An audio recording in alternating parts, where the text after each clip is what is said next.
Subong, no? Mga 9 o'clock pa lang, mag-start na tayo ng ating Bible study ngayong Sunday na ito. First time na mag-preach po tayo outside Iloilo City, no? Sa ating Sunday service. Nandito po tayo ngayon sa Negros, sa Bacolod. So, ngunit patuloy po ating pag-conduct na ating Bible study ngayong Sunday.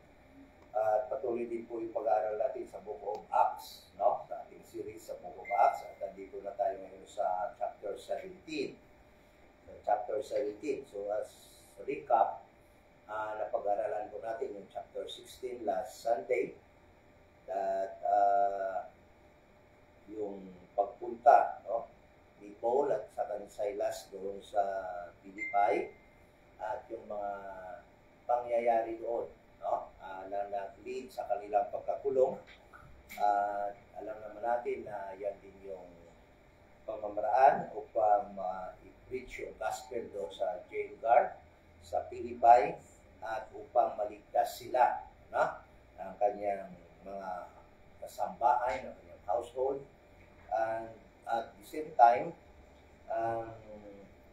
mga kasama niya doon, but ginawa nating malinaw na hindi po naligtas yung jail guard dahil na nag-believe lamang siya kay Jesus Christ, no?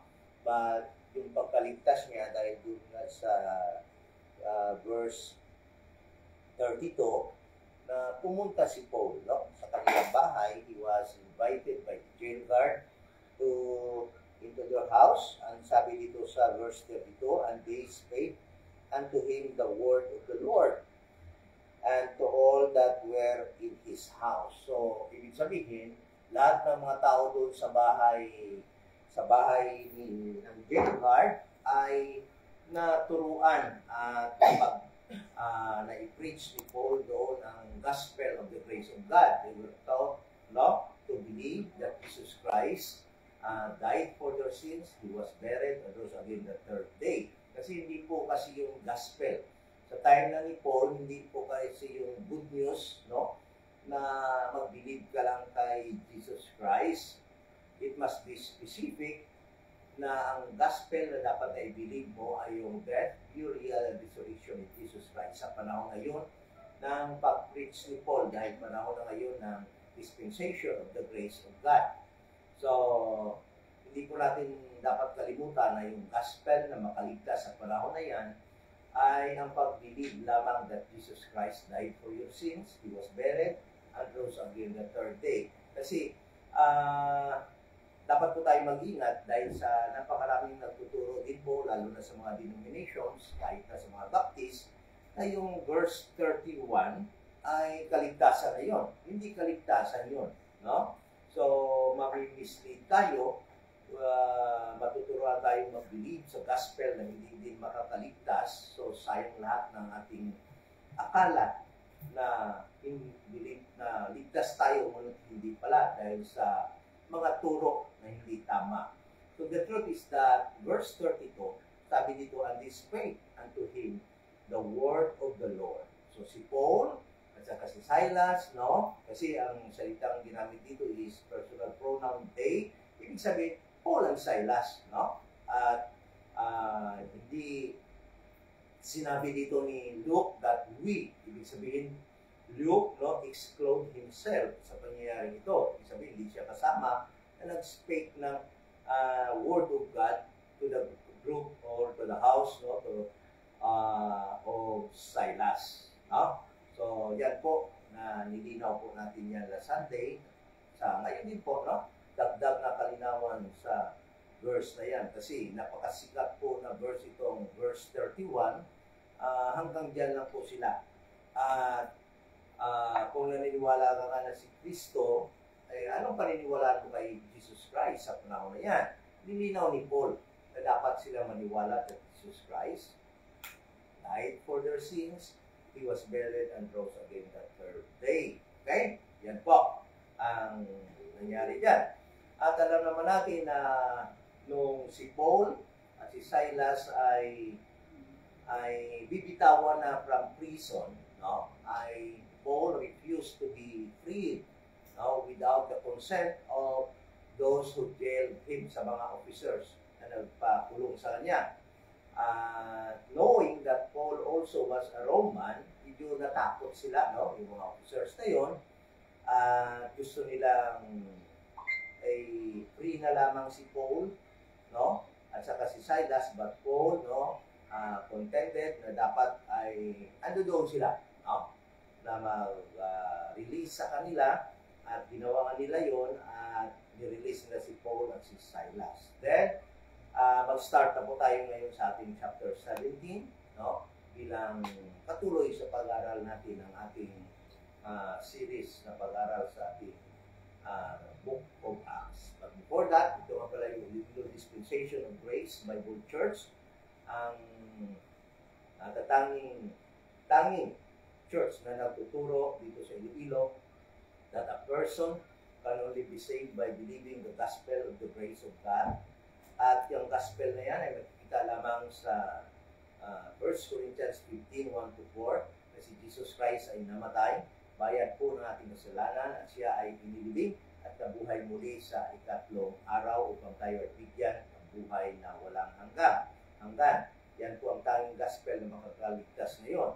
At kung church po ninyo ay hindi nagtuturo ng ganyang gospel, ikinalulungkot ko po na baka naniniwala kayong ligtas kayo, ay sasabihin ko po sa inyo straight na hindi po kayo ligtas dahil na hindi yan ang turo na gospel sa inyo na inyong mga leaders. So, ulitin, yan po ang gospel na itinuturo ngayon ni Apostle Paul after he was saved by God in Acts chapter 9, and that gospel was a secret or a mystery before Paul's salvation. Okay? Kaya, nung hindi pa naliligtas si Paul, ang gospel na yan nakatago pa. Kasi yung gospel na yan ay gospel para sa dispensation of the grace of God.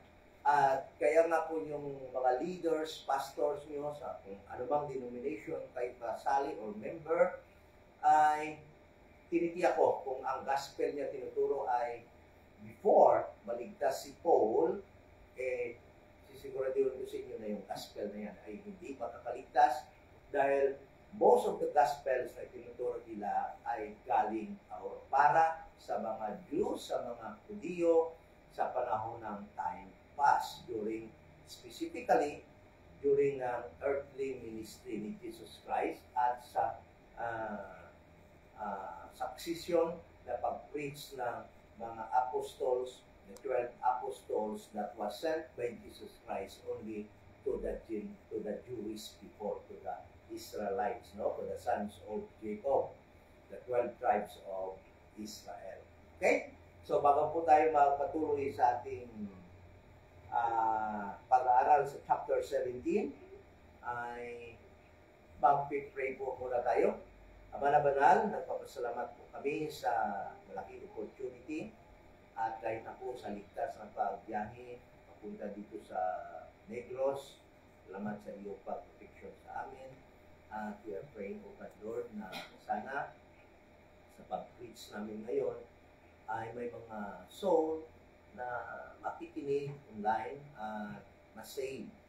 Dahil nga po, yan ang objective ng ministry na ito bilang mga ambassadors, ministers of reconciliation sa panahon ito ng dispensation of the grace of God, that your gospel, your salvation will be preached, no, sa lahat ng tao kung saan man sila.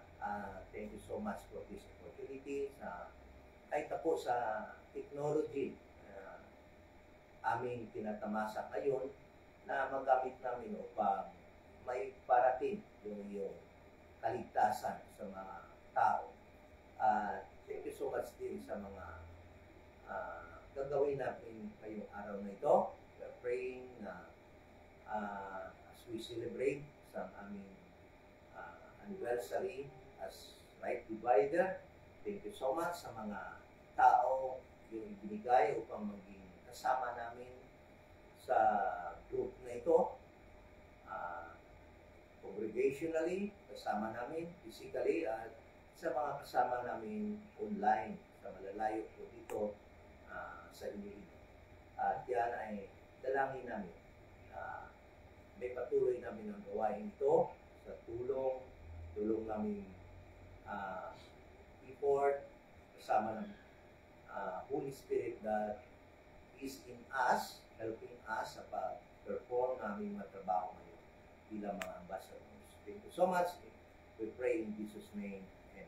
So, patuloy po tayo ngayon sa chapter 17 at yung makikita po natin dito sa Book of Acts, chapter 17, ay yung pag-increase, no? Pag-increase ng gospel na tinuturo ni Paul. Hindi lamang pag-increase dahil na dumadami yung lugar na napupuntahan ni Paul, no? Hindi lamang pag-increase ng kanyang coverage, ng area of coverage, but also pag-increase ng mga nag-believe, no? Ng mga nasisave at nagiging member ng body of Christ or the church called the body of Christ, no? Yan ang makita natin dito sa mga verses na makita natin, no? Na mababasa natin. So, sabi dito, now when they had passed through Amphipolis, bagong lugar na naman, no? Meaning, it is a proof that there is an increase of coverage na nangyayari. Okay? During Paul's first missionary or apostolic journey, hindi po niya nakukover itong mga lugar na ito. No? At makita natin na doon lamang siya sa Cyprus, and pumunta siya sa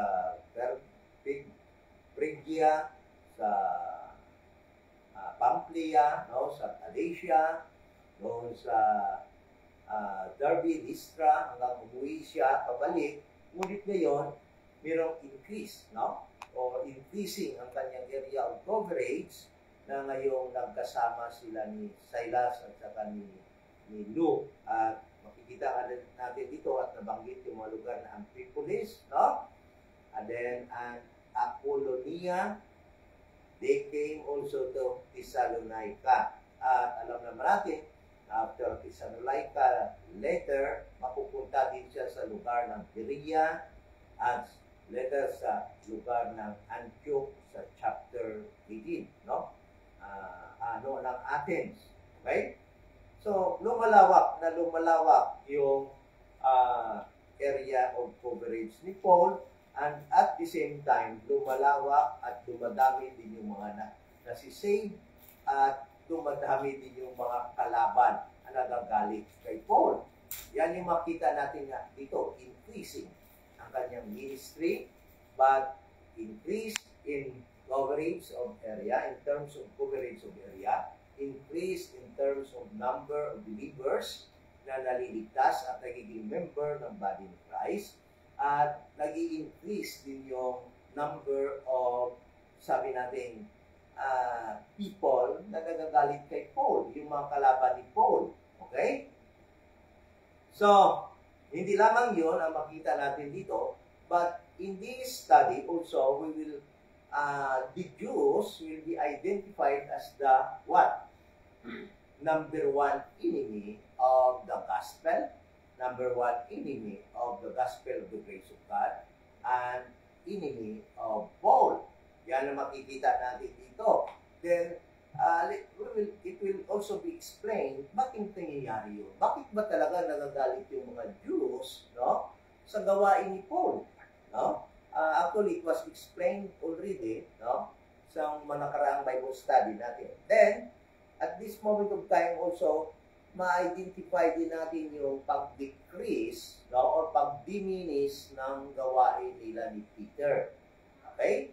So, at this moment of time, dito nangyayari, nangyayari na, although alam ko naman na medyo in previous verses pa, nangyayari na yung pag-diminish. But let us look into this verse that was mentioned by Paul in Romans chapter 11. Sabi dito sa Romans chapter 11, verse 12. Now, if the fall of them be riches of the world. So, Paul actually was referring to the fall, no, ng mga Jews doon sa chapter 7 of the book of Acts. Yung kanilang pagka-fall, na minsan ni Paul dito, ni Paulo dito, ay yung pag-start, no, ng kanilang being not a choosing people anymore. Alam niyo, at this moment of time, in this dispensation of the grace of God, there is no Israel of God. Wala ngayong choosing people of God. Sabi dito sa Romans chapter 3 verse 9, kasi ang pagkaintindi kasi natin, so special pa rin yung Israel. No? Yung mga Jews, but listen to this, sabi ni Paul in Romans chapter 3 verse 9, what then? Are we better than they? Referring to the Jews. Sabi ni Paul, mas magaling ba tayo sa kanila? Tayong mga Jew? Mas mahal ba tayo ng Panginoon sa panahon ito ng dispensation of the grace of God? More than the Gentiles? So special ba tayo para sa Panginoon in this dispensation of the grace of God? Sabi ni Paul, no, in no wise. Hindi. No? For we have before proved both Jews and Gentiles that they are all under sin. No? At this moment of time, it was declared by God that all human races of people is under sin. All sinners. Walang iniangat. Hindi kagaya ng time pass before the prophetic program of God was still active. The Jewish people ay nakakalamang sa mga Gentiles. They are so special in the eyes of God. They were chosen. They were unclean. They were clean during the time while the Gentile was unclean in the sight of God. But at this moment of time, God declared, including the Jewish people, unclean or sinners. So, walang special ngayon. So, that was the time that happened in Acts chapter 7. Ito yung fall na sinasabi ni Paul. Now, if the fall of them, the them is the nation of Israel, the Jewish people, be the riches of the world. The world is the Gentile world. The Gentile nation. So, ibig sabihin, tingnan nyo, ng time na fall sila, nagiging riches yun ng world, ng Gentile nation. Bakit? Naging pantay na lamang sila in the eyes of God. Then, and the diminishing of the riches of the Gentile. Tingnan mo? At this moment of time, actually, in the dispensation of the grace of God, every races of people was declared sinner. But why it was mentioned in this verse, in Romans chapter 11, verse 12, that at this moment of time, by the time they fell, ay nagiging ano yun? Sabi niya, riches of the world. Then, they're diminishing, yung pagdahan-dahan na nawawala yung kanilang program, referring to the prophetic program, is riches of the Gentiles. Pantay lang naman tayo ngayon. Because actually the truth is, even the Jews today were considered already Gentiles. Alam nyo, before Abraham was called, walang ibang rasa tao sa mundo, puro Gentiles. Saan ba makita yan? Tingnan natin. Genesis chapter 10. Genesis chapter 10. Genesis chapter 12, tinawag si Abraham at ang kanyang rasa, tinawag na mga Hebrew, or Jews. But before Abraham was called, all human beings on this flat earth, sabihin ko sa inyo, were called Gentiles. Genesis chapter 10 verse 5. By these were the islands of Gentiles divided in their lands, everyone after his tongue, after their families, in their nation.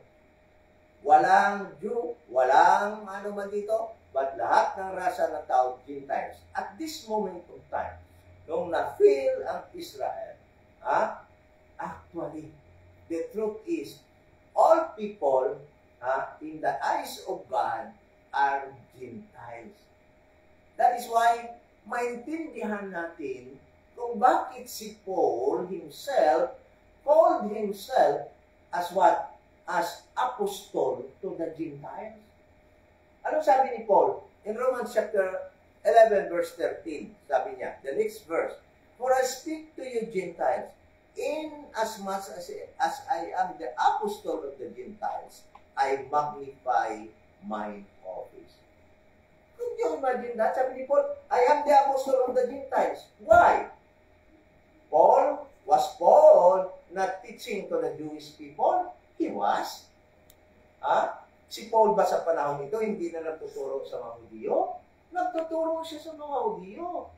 Every time he moved from one place to another place, the first actually specific place that he visit during the time.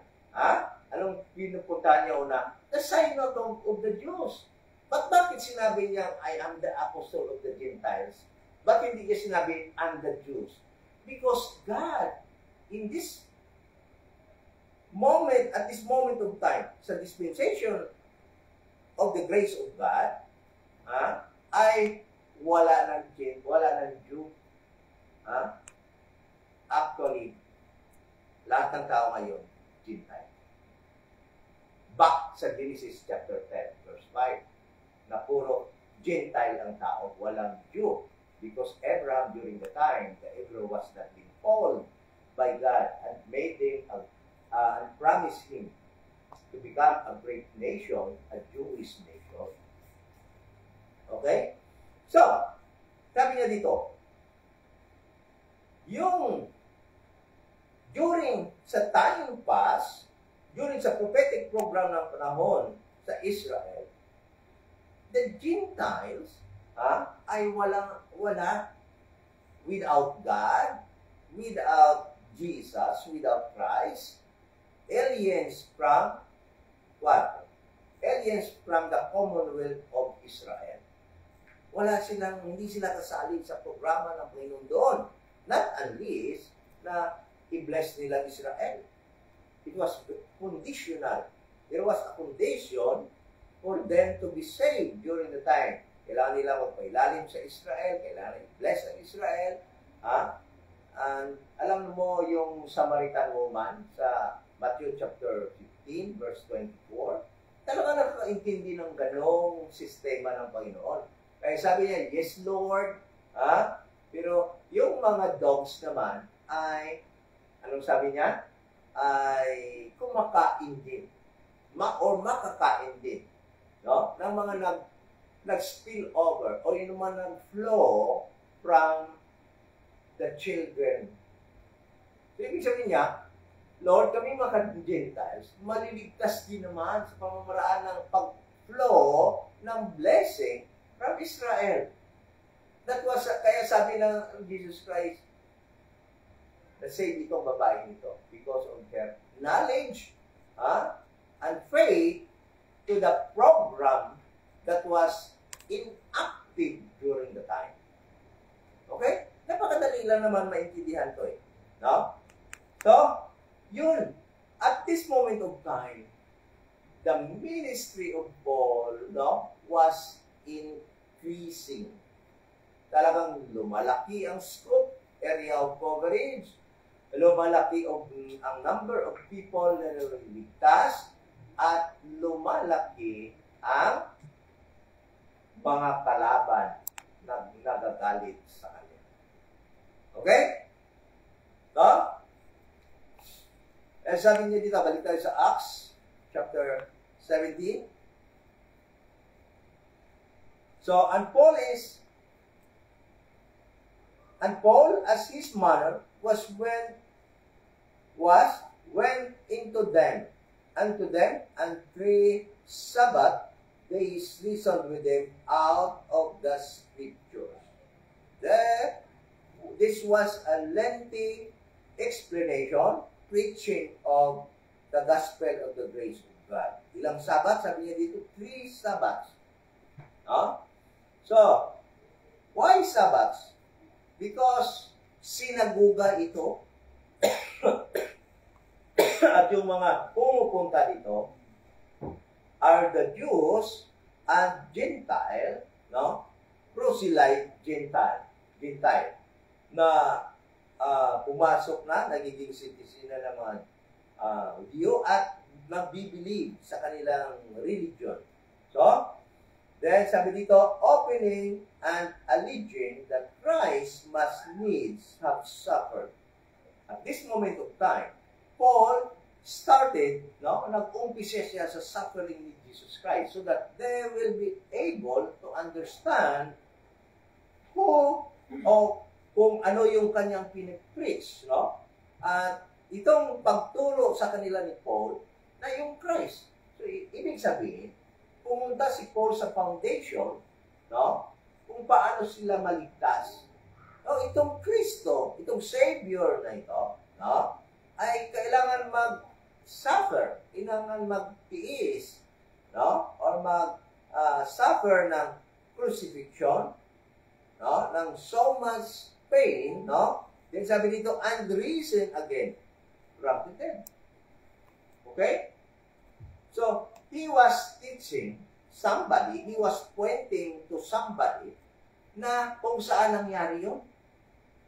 So that, ginagawa yan ni Paul talagang upang maipakilala niya kung sinong taong yan. Ha? Alam nyo, sabi niya, yung maliligtas na yan ay kailangan mamatay, mag-suffer, at kailangan niyang malibig, at kailangan niyang mabuhay muli sa patay. So that, pagdating niya kung sino yung tao na yon, ay madali nilang matanggap, madali nilang maintindihan. Oh? Kasi, sabihin mo na lang, si Kristo, maniwala kayo na si Kristo na buhay na matay para maligtas kayo. Bakit po kailangan yan? Ha? Kung hindi mo na isinilsil ni Paul na yung kailangan yung Savior, yung sinasabing Savior ay kailangan mangyari sa kanya yung ganong klaseng death at kailangan siyang mabuhay muli so that they can easily recognize and believe what Paul was teaching during the time. No? That is skill actually. No? Makita natin na abilidad yun bilang isang lawyer, no? Upang madaling maintindihan kung sino yung kanyang tinuturo na manliligtas. Okay? That Savior, sabi niya, that you must believe in order to be saved, one must suffer and must rise from the dead. At yun, kaya listen to this. What was the result? No?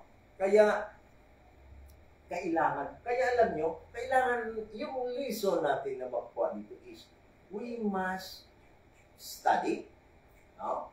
And we must have an, masabi nito, skillful approach in presenting the gospel upang marami yung mag-believe. Okay? Kaya tingnan mo yung resulta. And some of them believed and consorted with Paul and Silas, and of devout Greeks a great multitude of the chief women, not a few. Ano yung resulta ng skillful presentation of the gospel? Great multitude of the chief women, not a few, ang nag-believe na mga Greek, mga Gentiles at that moment of time. So, increasing the number, and listen to this. Another reason makuha natin is this. how to increase the number of believers. The reason or the idea na makikita natin dito is to increase the scope of coverage. Kailangan i-increase natin kung ang coverage natin ay balantang araw lang. So, we must increase the area na i-cover natin to increase ng ng number of people or believers na mamasave. Okay?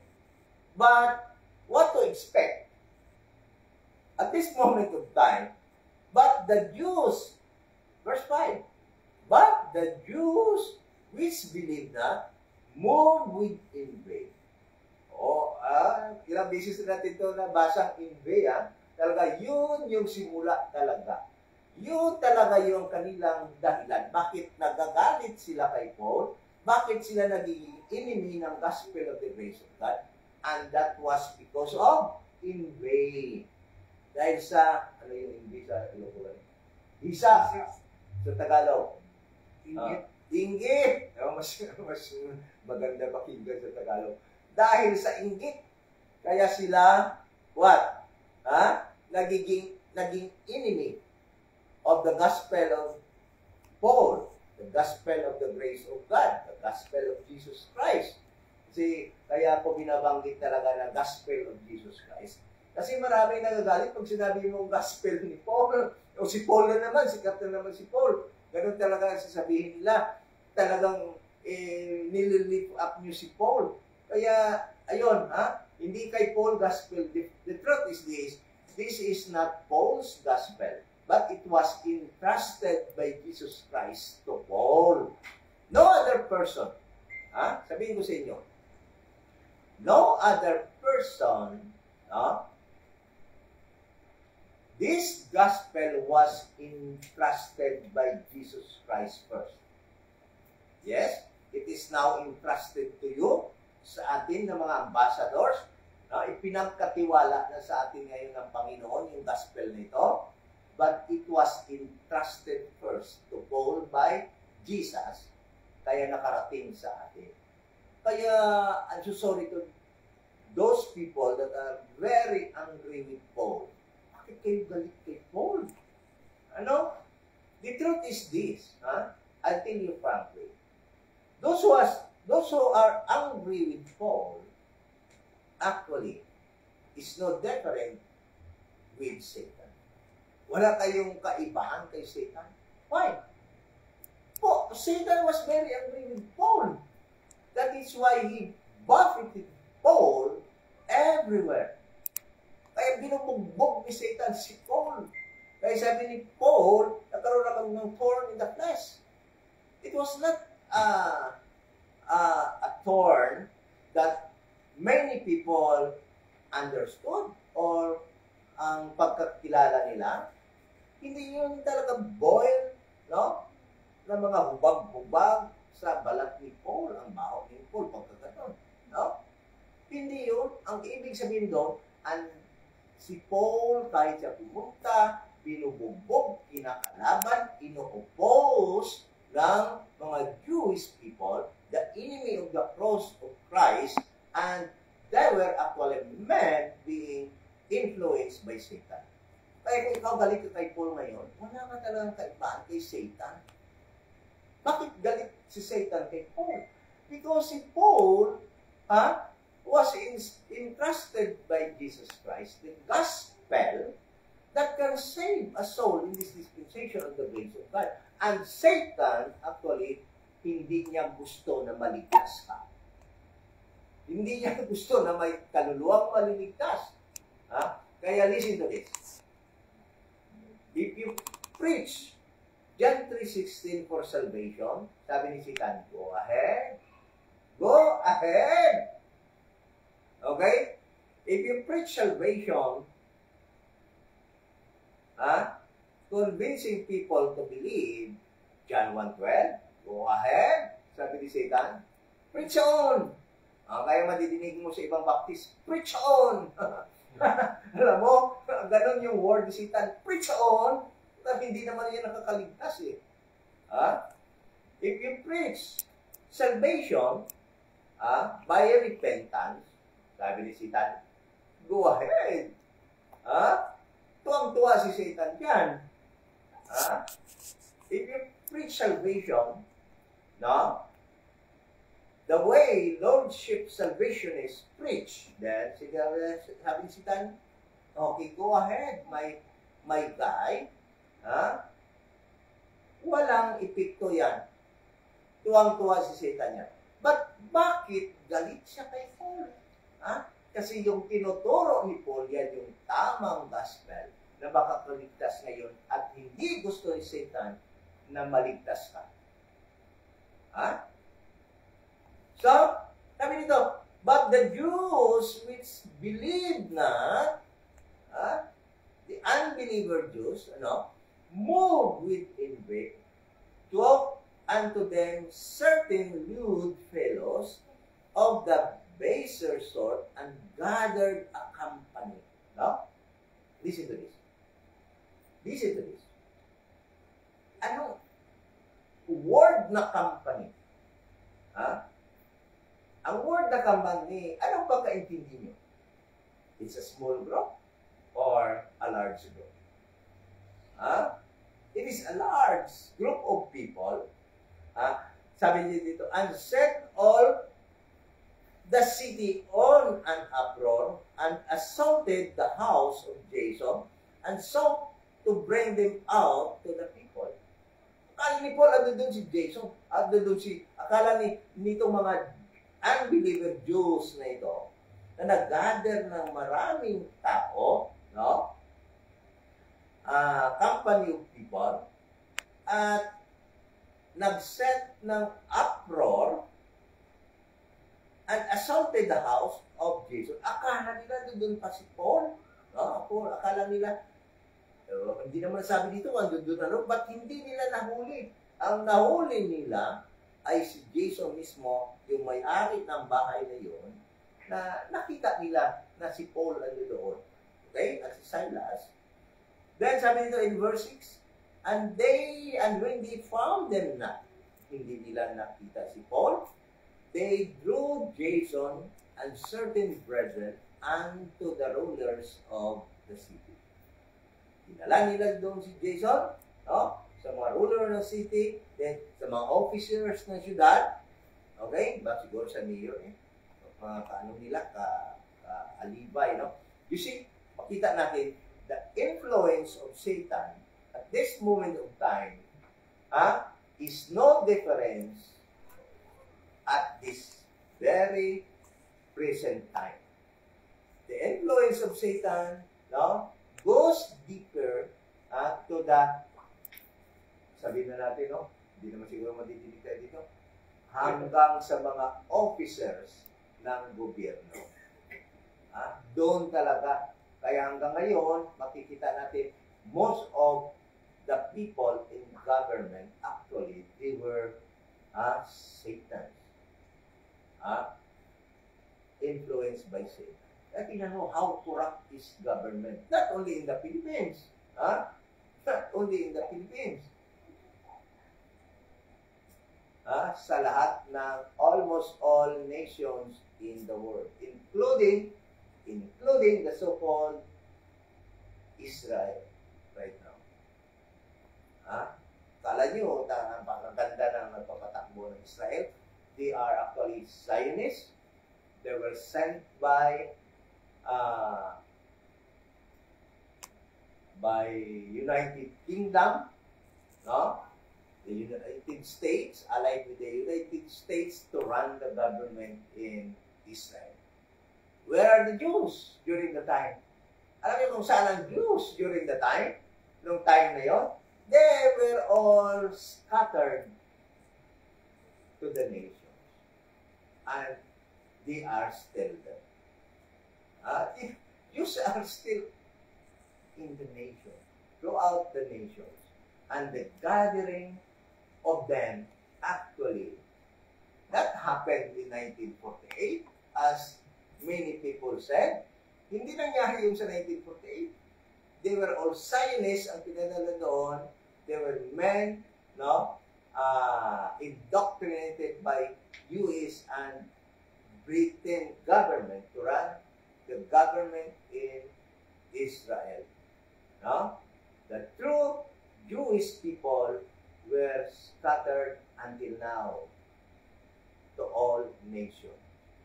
When will be their gathering? They will be gathered by Jesus Christ Himself. Tingnan mo, alam nyo, yung gathering, yung pag-gather sa kanila, will happen after the tribulation period pa. In Matthew chapter 24, tribulation period, it will happen in Matthew chapter 25 by the Christ's return. By Christ's return, no? After the tribulation period, 7 years, Jesus Christ will return, and that is the time that He will establish His 1,000 years kingdom. Yan yung time that Jesus Christ will gather His people, Israel, to reign with Him, in His 1,000 years reign as King of Kings and Lord of Lords in this flat earth. Okay? So, sabi niyo dito, and when they found them not, they drew Jason and certain brethren. Then verse 7, whom Jason had received, and this although contrary to the decrees of Caesar, they accused. And I do believe this was not an accusation. This was actually truth that Jason received Paul in his house. No? Kasi nakita nila, doon si Paul sa bahay ni Jason, doon nakatira, but nung pumunta nila, wala na. Dahil alam naman natin, something happened here, no? Dahil siguro itinago ng mga brethren. Then sabi dito, whom Jason had received, and this all contrary to the decrees of Caesar. So they are using government's law, Roman law, to actually stop the work of Paul, saying that there is another king, one Jesus. So, alam nyo, this is very this is political offense. Actually, this has nothing to do with their religion at that moment of time. But since, kung i-attribute nila ito sa kanilang religion, the government, no? Anong sabi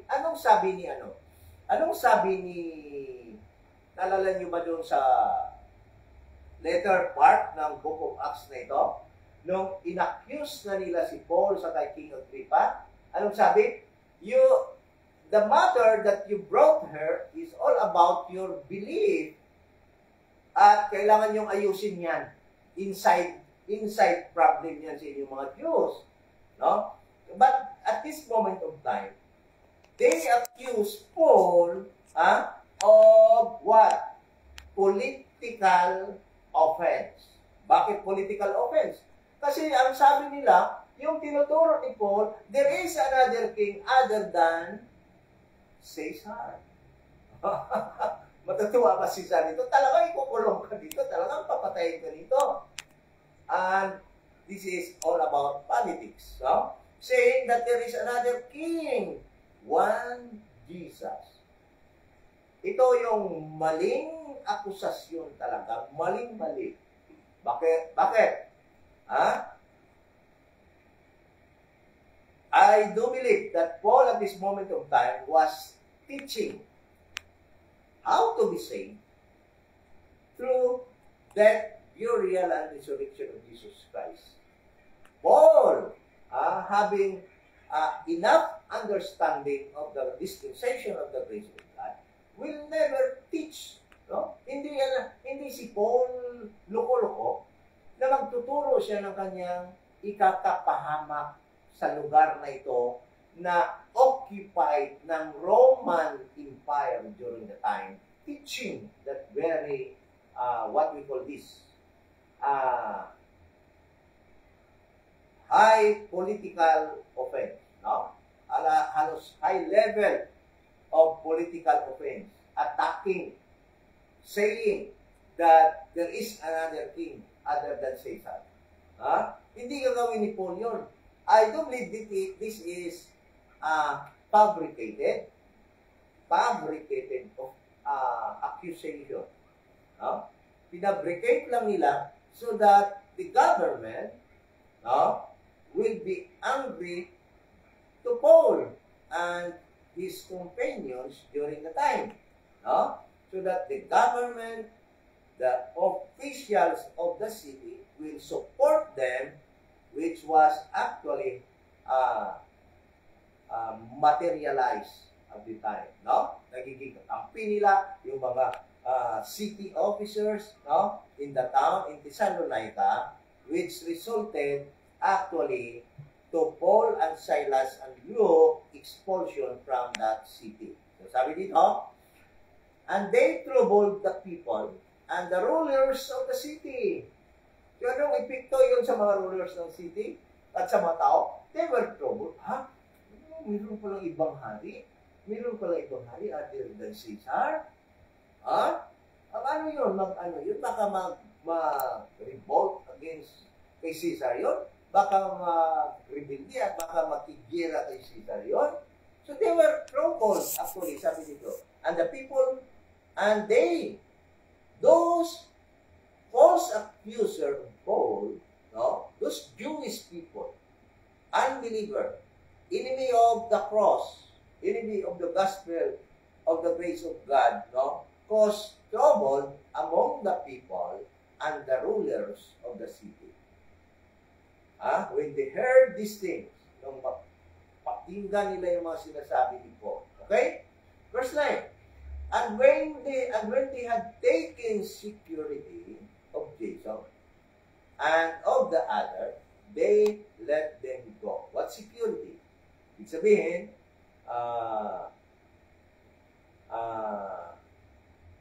nung ma-control na nila si Jason, was probably they convinced Jason not to tawag ito, allow Paul to live in his house. Ibig sabihin, secure na nila, kanila na si Jason, they let them go.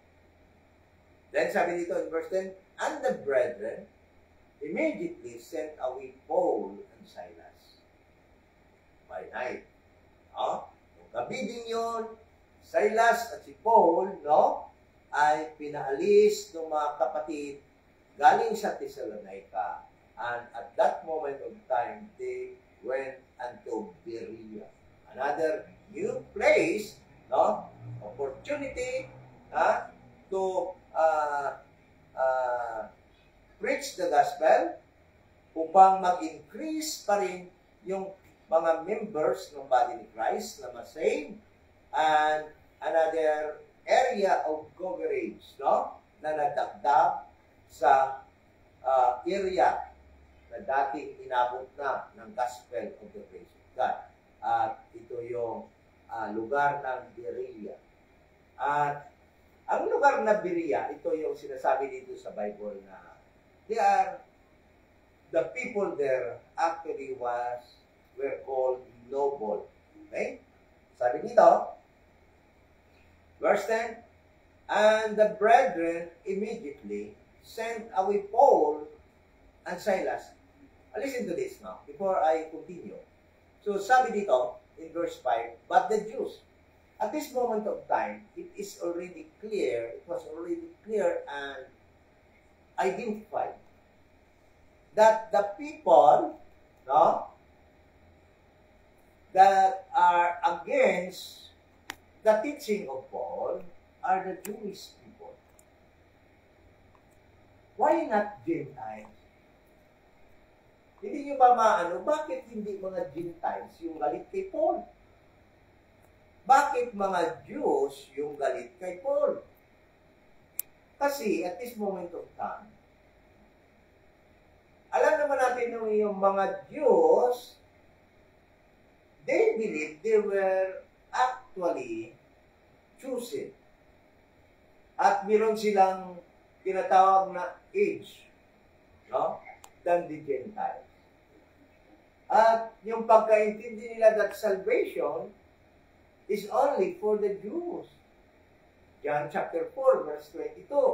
Anong sabi diyan? Salvation is of the Jews. Kaya sila galit kay Paul. Bakit Paul? Bakit yung turo mo, Paul, kasama na yung mga Gentiles? Marurumi yan mga tao na yan Ay, hindi yan pwede sa atin. Hindi yan pwede makisali sa atin. We are choosing. Sila ay marurumi. Bakit ngayon kasali na sila, Paul? Kaya, galit sila kay Paul. No? And because of that, they invade, no? Naiinggit sila. Why? Could you imagine? For them to be saved, for these people to be saved in time past, a lot of works. They should perform a lot of works. Ano sabi ng Panginoon? Para sila maligtas. They should believe that there is God before Jesus Christ's arrival. They should believe that they have God. They should perform all the requirements of the law. They should perform all the animal sacrifices. So, a lot of work. While Paul, at that moment of time, just believe. Just believe the death, burial, and resurrection of Jesus Christ, and thou shalt be saved. Oh, grabe. Because of that, actually, yun ay pinainggit nila sa mga Gentiles. Yun na lang ang gagawin nila. Kami, pambihirang trabaho ang gagawin namin para maligtas. No? They cannot believe that. Kahit na sabihin ni Paul, kayo din na mga Judio, gano'n na rin lang gagawin nyo. No more animal sacrifice. No more, ano tawag dito? Law compliant or complying of the law. Hindi na kailangan yung may comply mong law ni Moses. But it is offered to you by grace. So dahil doon, hindi sila makanipaniwala na yun na yung kaligtasan ngayon, kasali yung mga Gentiles, naiinggit na sila. At yun yung reason bakit nagiging enemy sila ng Panginoon, ng gospel of the grace of God. Okay? So, dumating na dito, sabi dito sa verse 11, nung dumating na sila doon sa Berea, and the brethren immediately sent away Paul and Silas by night unto Berea, who coming thither went into the synagogue as usual. It was Paul's practice. Alam nyo, si Paul talaga nakakaintindi kung paano niya i-preach yung gospel of the grace of God. Nakaintindi talaga si Paul. Although alam ni Paul na all people are considered Gentiles in this dispensation of the grace of God, but Christ's gospel should be preached first to the Jew and to the Greek. Okay? It must be first preached to the Jew, then to the Greek. So that instruction of Jesus Christ to him, no, Paul never violated that instruction until Acts chapter 28.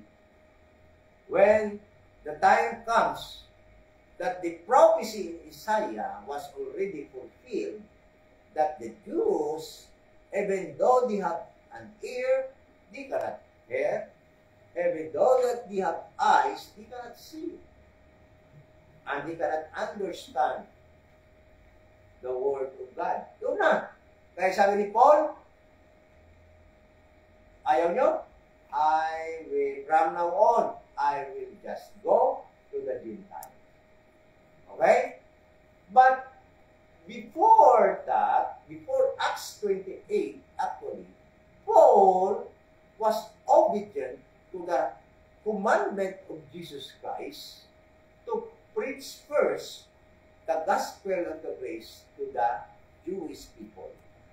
Saan ba yung instruction na yan? Romans chapter 1, verse 16. Anong sabi sa Romans chapter 1 verse 16? For I am not ashamed of the gospel of Christ, for it is the power of God unto salvation to everyone that believe, to the Jew first, and what? Also, to the Greek. To the Jew first. That is why every time Paul visited a place, a city, or it's a town, or a barangay, anong sabi? Anong ginagawa ni Paul?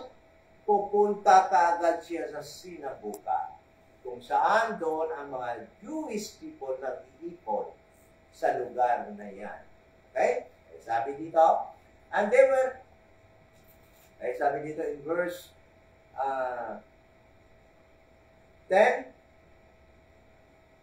and the brethren immediately sent away Paul and Silas by night unto Berea, who coming thither went into the synagogue of the Jews. Verse 11, these were more noble than those in Thessalonica. Something special with these people in Berea.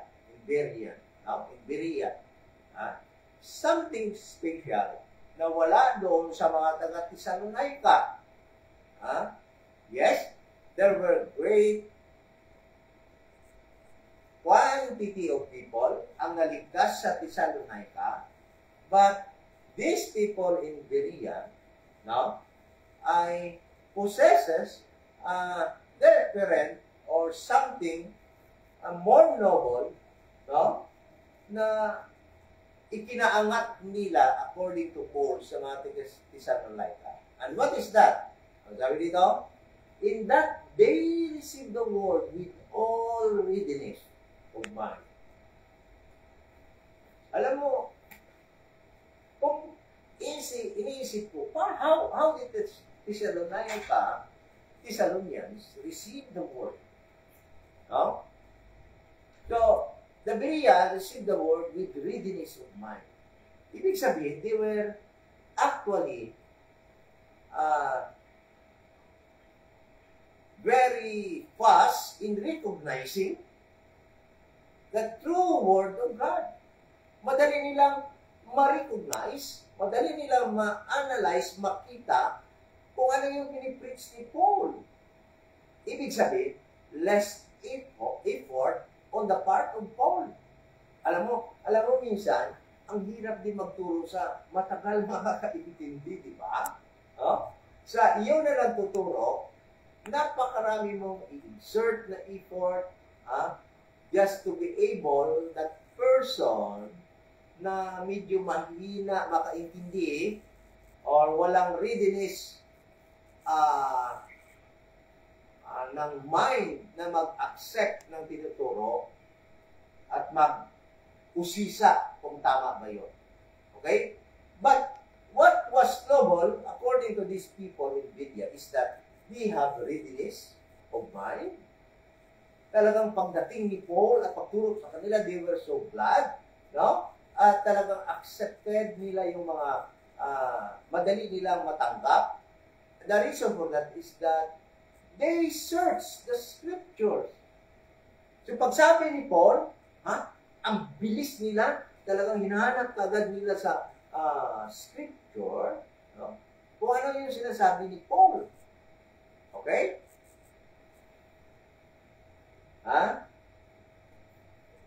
So,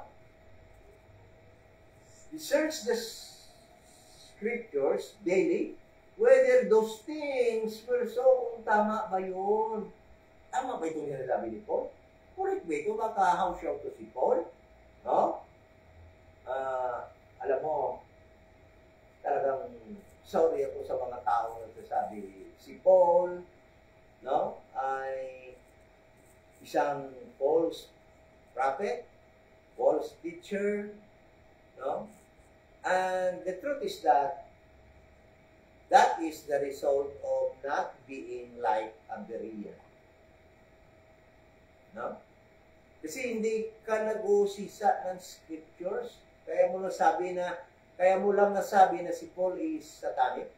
Paul is teaching a false doctrine.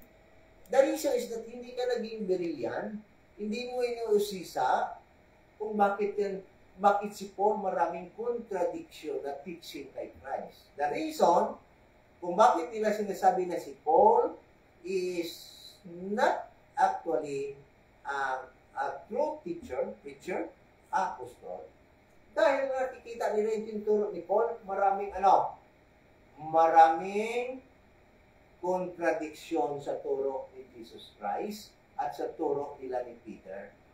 But if you search the scriptures, and it should be searched, rightly divided, dispensationally, then you will notice that Paul is not a false teacher, a false apostle, but he is actually claiming, or his claim was actually true, and his doctrine are all sound. His doctrines today are all sound doctrine for us, people living in this dispensation of the grace of God. Talagang siya, tama yung kanyang claim na siya ay apostol sa panahon ito ng dispensation of the grace of God. Tama ang kanyang claim na mayroong mystery program na nireveal sa kanya para sa ating panahon ng dispensation of the grace of God. Tama yung kanyang claim na siya ay unang taong nirevealan ng gospel of the grace of God, ng mystery program ng Panginoon. Puro tama yun. Kaya tama yun na siya ang ating apostol sa panahon ito ng dispensation of the grace of God. At hindi si Peter at saka yung kanyang mga kasama. At tama yun na hindi natin susundin yung mga instruction ni Jesus Christ doon sa kanyang earthly ministry dahil nga para lamang yun sa mga Jews in time past, yung mga instruction niya na doon to confirm what was promised to the forefathers of the Jewish people. Kaya, tingnan mo, kaya dapat talaga,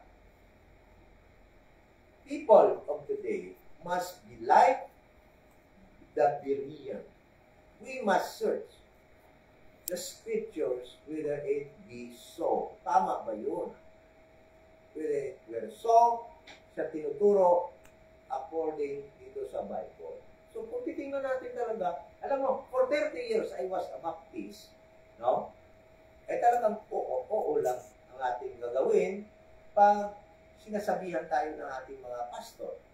But the truth is that most of their instruction were taken from Matthew, Mark, Luke, and John, Hebrews to Revelation.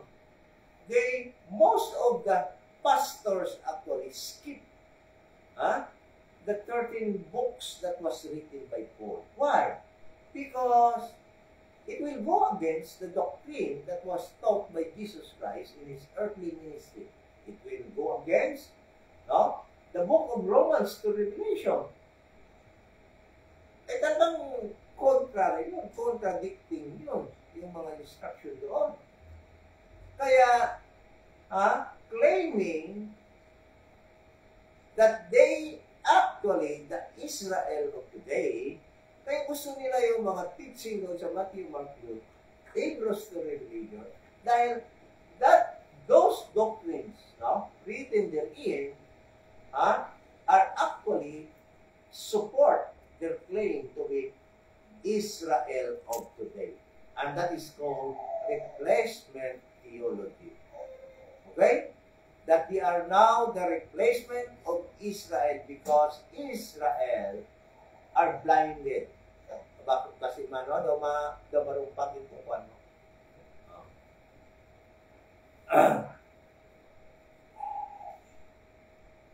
Israel of today. Sila daw yung Israel of today. No? So, the truth is they are not Gentiles. There is no race of Gentiles rasa ng tao na Gentile, no? Na magiging replacement ng covenanted people of God, Israel. Wala. Wala. No? That is a false doctrine. The truth is this. These pastors actually are teaching false doctrine. And therefore, they must be called false teachers. Dahil wala sa Bible yun. The Old and the New Covenant are all Israel for Israel. No? Not to any group of a Gentile people. Okay? So verse 11. These were more noble than those in Thessalonica, in that they received the word with all readiness in mind. And search the scriptures. The key, be ready, have readiness in mind.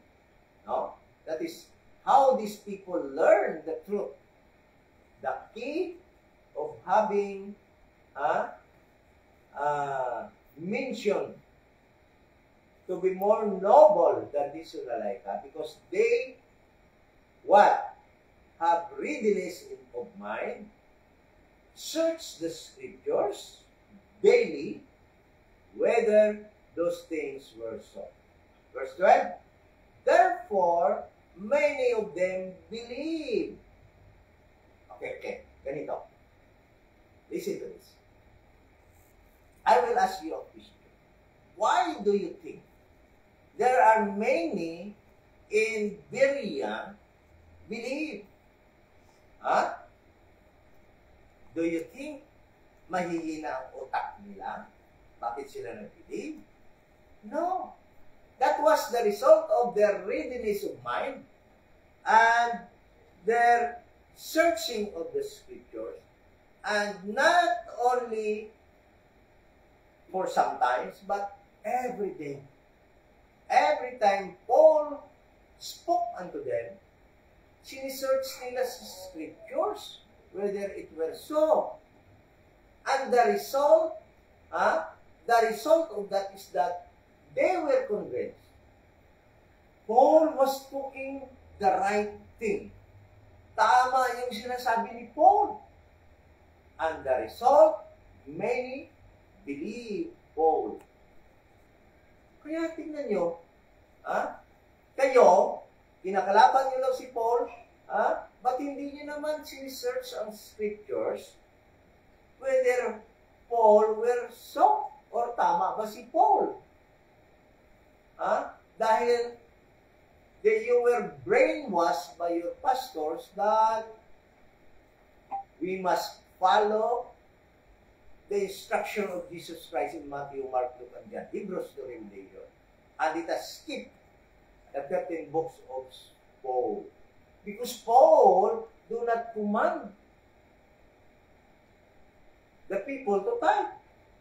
Yun yung talagang number one, bakit galit kayo kay Paul? Kasi sabi ni Paul, tithing is not today. Yan ang number one. Paul never preached about first fruit. But anong sabi ni Paul? I labor day and night to support myself, not to become a burden unto you. Kaya kayo galit kay Paul. Sangkapin na natin yung katotohanan. Huwag nyo na kaming bulahin. That is the very reason. Galit kayo kay Paul. At gustong-gusto nyo yung maturo doon sa Matthew, Mark, Luke, and John, na hindi yan para sa atin. Okay? Alam nyo, the reason nga kung bakit nga kayo, pareho kayo ditong mga Jews, unbeliever Jews. Yung hindi na-believe kay Paul. Galit kay Paul. Pinapapatay si Paul. Binabato si Paul.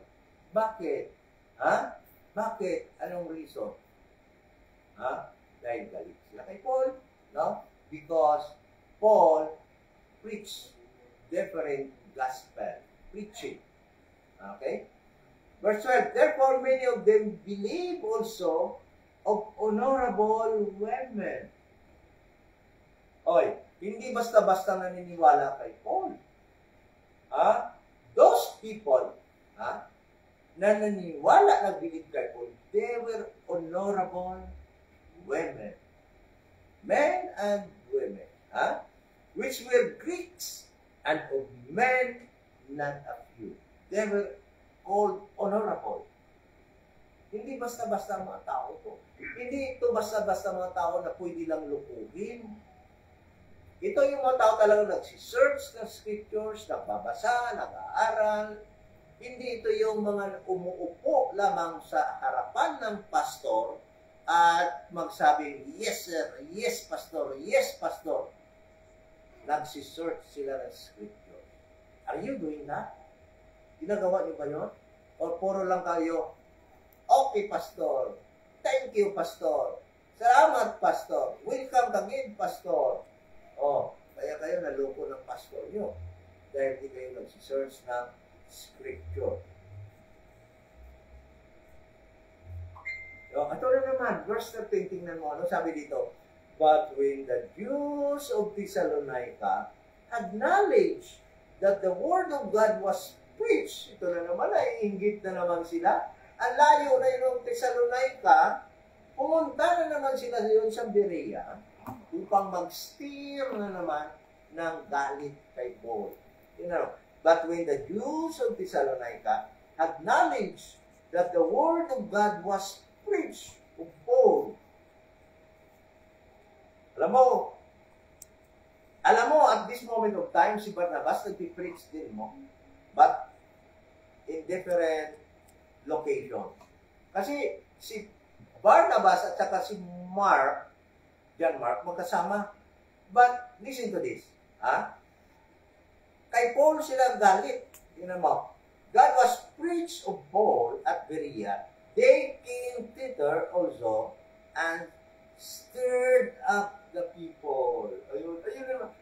Punta tayo doon sa Berea. Andun na naman si Paul. Andun naman nagtuturo na naman na mayroong ibang king other than Caesar. He stirred up the people in Berea. Then, what happened?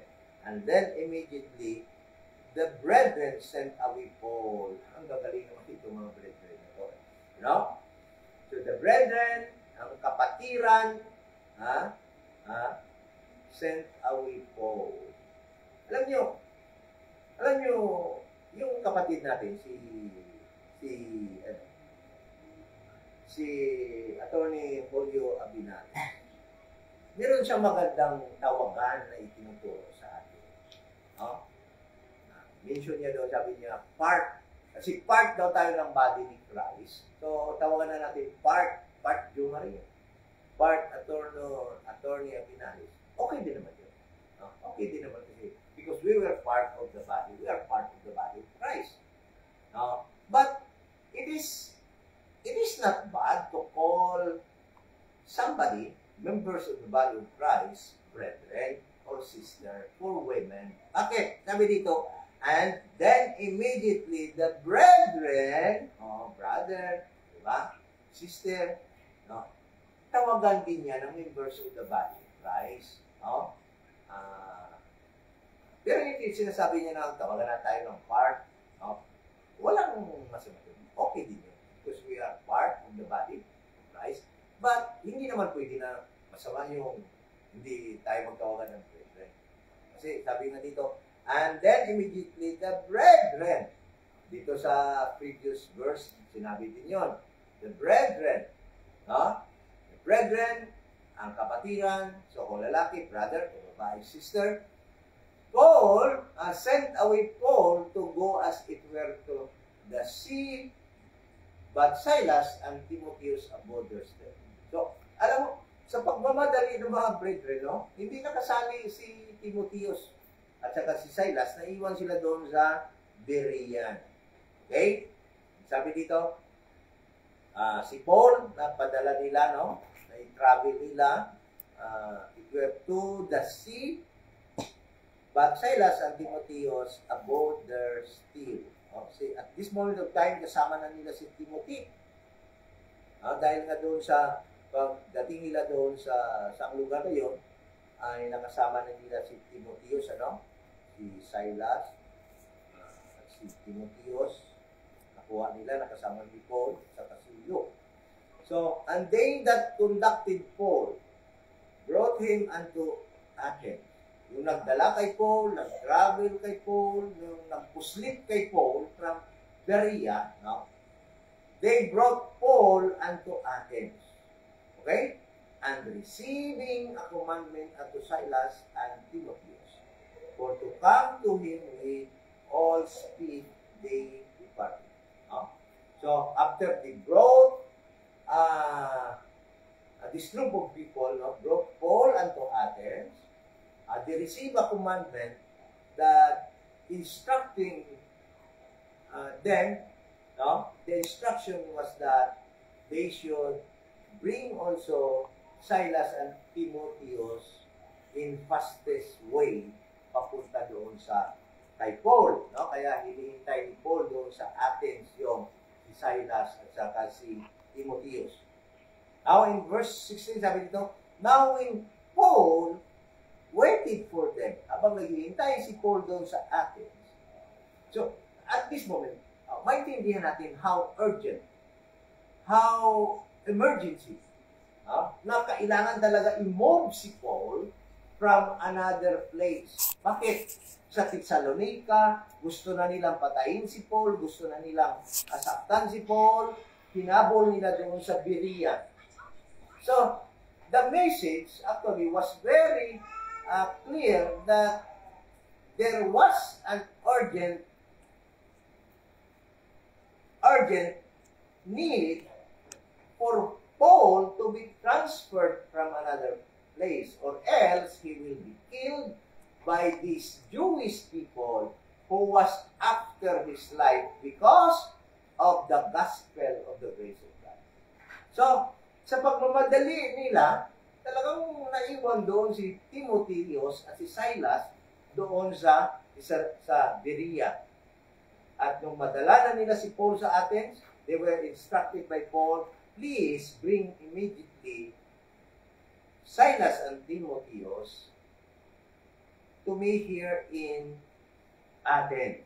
And sabi nito, now while Paul waited for them at Athens, his spirit, small letter is, no? Spirit of Paul, was stirred in him when he saw the city wholly given to idolatry. That was at first glance, no? Makikita kagad ni Paul yung idolatry within the city of Athens. Okay? So, next Sunday, pag-aaralan natin itong about sa masunod na mga verses. Okay? At verse 17, therefore disputed he in the synagogue with the Jews. Ando naman sa synagogue ng mga Jews. Okay? Sabi doon, and with the devout person, and in the market daily with them that met with him. Then certain philosophers of the Epicureans and the Stoics encountered him. So, this is a good study next week. No? Hopefully, God willing, we are back home in Iloilo. Madi-discuss natin ito next Sunday about sa mga next verses hanggang sa verse 34. Magandang pag-aaralan din ito next Sunday. No? So, at this moment of time, dyan na lang muna tayo. Paul, actually, no? At this moment of time, ang makikita natin dito as post, makikita natin yung pag-increase.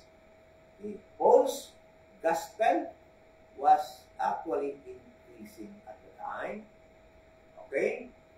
Then, hindi lamang yung kanyang gospel, nag-increase yung gospel, no? Sa tatlong pamamaraan, pag-increase ng coverage, scope of place or location na kanyang pinuntahan, pag-increase ng mga nag-believe, then pati na yung pag-increase ng mga kanyang mga kalaban.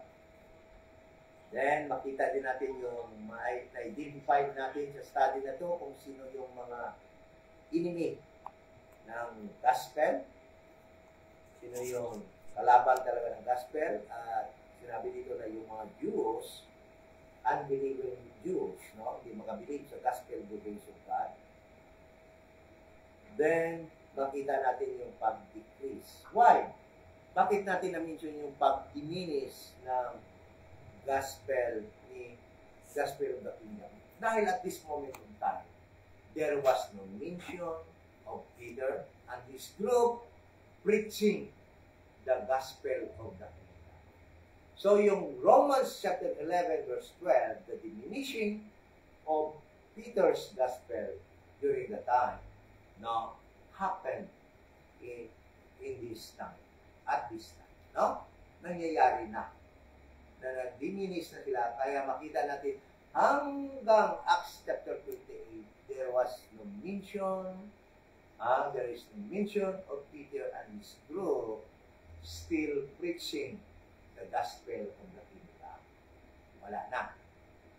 It diminished hanggang mawala na sila, namatay na silang lahat dahil hindi naman dumating yung kingdom nila. But the gospel of Paul continued to increase and increase until it reaches in our time. Although it was actually tried by Satan to be destroyed, na hindi na makarating sa atin ngayon. But thank you so much sa mga taong nagbigay din ng kanilang buhay to defend the gospel of the grace of God. At ngayon ay talagang marami na rin ang nagtuturo ng tamang pagtuturo. Kaya nga tayo nakarating ng mahabang panahon, more than 2,000 years. Hindi pa nabuo ang body ni Christ dahil sa ginagawa ni Satan na pag-destroy sa gospel of the grace of God. But, you know, at this moment of time, there are so many people right now teaching the sound doctrine of Paul. And what is that to us? What is that to us? Eh, dumadami yung nasisave at naipapasok sa body ni Christ.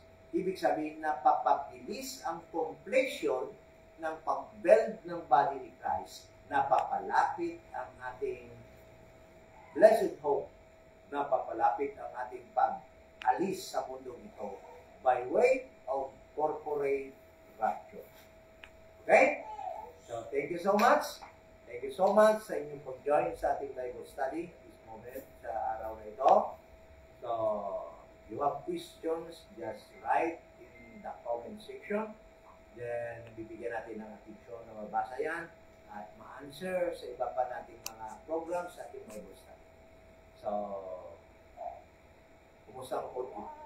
Kailangan naman.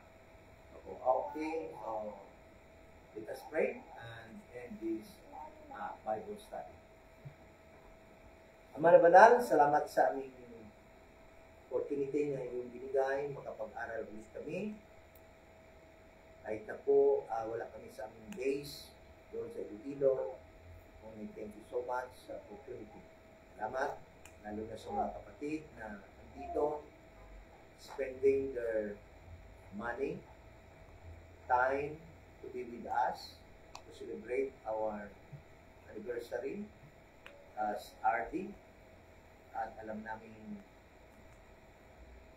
mahirap din ito para sa kanila. Ngunit, salamat sa kanilang pakikisa at intindihan nila yung pagka-importante to be in one body at bilang isang body dito sa Iloilo, kailangan din namin isa so that ma-strengthen ang aming fellowship. Thank you man sa mga kapatid na may nag-online na walang sawa din ang join sa akin.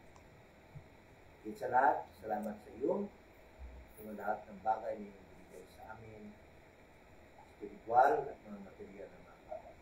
lalo na yung good health namin na tinamasa sa mga panahon. We pray and thank you so much.